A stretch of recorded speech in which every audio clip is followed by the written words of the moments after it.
बिस्मिल्लाहिर्रहमानिर्रहीम। अस्सलाम वालेकुम। मैं doctor Abdul Rafi Israjiya clinic and trust की तरफ से आपकी खिदमत में हाज़िर हूँ। आज का जो मौजू है वो है दिल के मरीज़ों में रिस्क फैक्टर्स क्या क्या होते हैं, यानी कि कौन कौन से मसाइल हैं जो दिल के अमराज को बहुत ज़्यादा बढ़ा सकते हैं।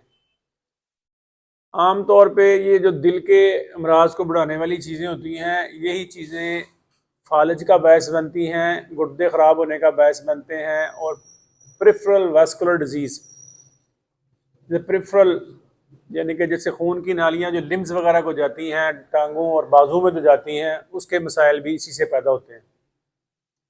तो हम यके बाद दीगरे इसको शुरू करते हैं ताकि जल्दी जल्दी इसको थोड़े वक्त में ख़त्म करें। कुछ चीज़ें ऐसी हैं जिन्हें हम ठीक नहीं कर सकते, यानी कि एक मरीज़ की उम्र है, जब वो 45 साल उम्र तक पहुंच जाता है तो उसके इम्कानात होते हैं कि इसको इस तरह के मसाइल जो है दिल वगैरह के ज़्यादा होंगे। तो इस उम्र तक पहुंचते पहुंचते हमें चाहिए कि अपने सिगरेट शिगरेट बंद कर दें। फैमिली हिस्ट्री अगर किसी के फर्स्ट डिग्री रिलेटिव को, वालदेन को या बहन भाइयों को दिल के मसाइल हैं, तो उस बंदे में भी इम्कानात हैं कि इसको ये मसाइल होंगे। इसी तरह मर्दों में ख़वातीन की निस्बत ज़्यादा इम्कानात होते हैं कि उन्हें इस तरह के मसाइल हो जाएँ। ये वो चीज़ें हैं जिनको हम बदल नहीं सकते, ठीक नहीं कर सकते।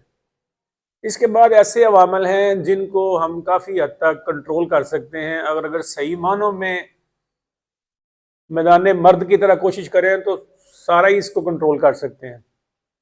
इसमें जो top of the list most dangerous जो चीज़ है, जो सबसे ख़तरनाक आज तक की तमाम तहकीकात में, इसमें 100 नहीं थाउजेंड्स ऑफ सर्चेज हैं।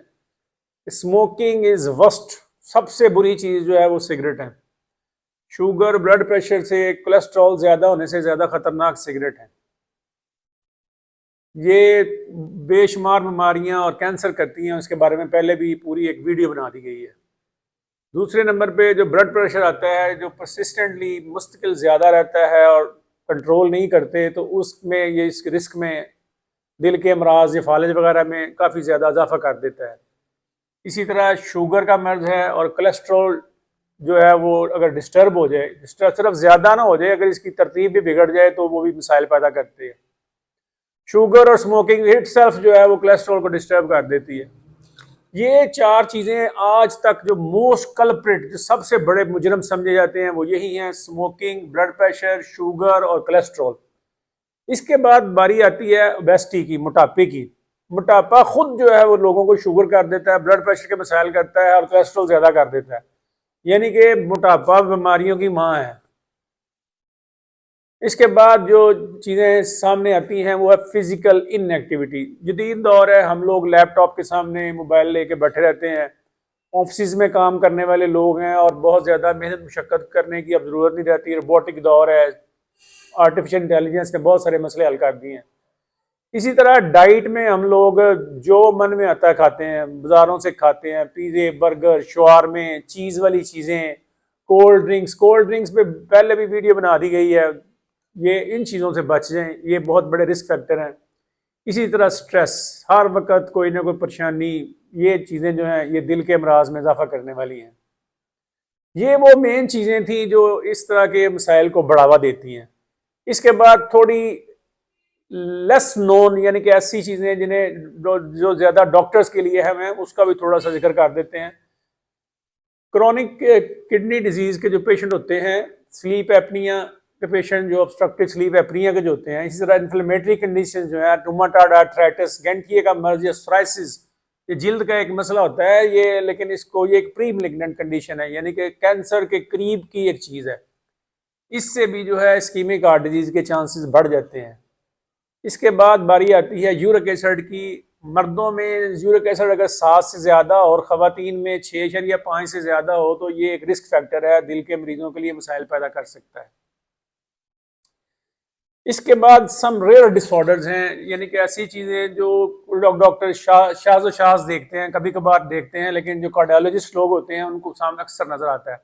इसमें टॉप ऑफ द लिस्ट है कावासाकी डिजीज़। ये बच्चों में होती है, लेकिन इसमें जो खून की नालियाँ दिल के पट्टों को खून सप्लाई करते हैं ना, ये भी सूजी हुई होती है। ये कावासाकी मोटरसाइकिल नहीं है, साइंसदान का नाम है, ये जापानीज साइंटिस्ट है, उसका नाम है। इसके बाद आता है gent cell arthritis.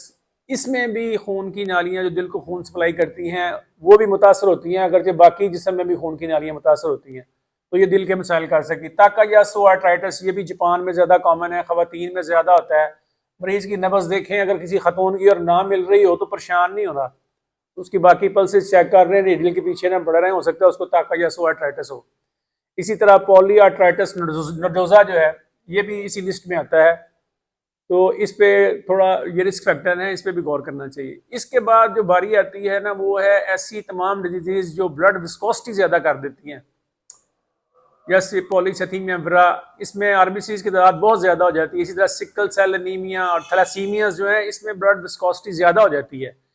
Blood viscosity यानी कि खून का गाढ़ापन या उसका बहाव स्लो हो जाता है। Viscosity actually opposite to flow है, विस्कोसिटी ज़्यादा हो जाती है, गाढ़ापन ज़्यादा तो फ्लो कम हो जाता है। इसी तरह जो विस्कोसिटी है, ये जो होते हैं ना क्रोनिक माइलॉइड ल्यूकीमिया, जिसमें बहुत ज़्यादा वाइट सेल हो जाते हैं, जब सेल बहुत ज़्यादा मिकदार में बढ़ जाएंगे तो ज़ाहिर है उसका खून का बहाव कम हो जाएगा।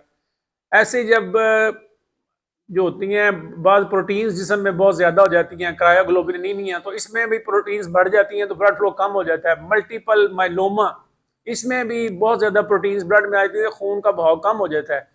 ये भी जो है ये भी रिस्क फैक्टर हैं इस्कीमिक हार्ट डिजीज़ के लिए।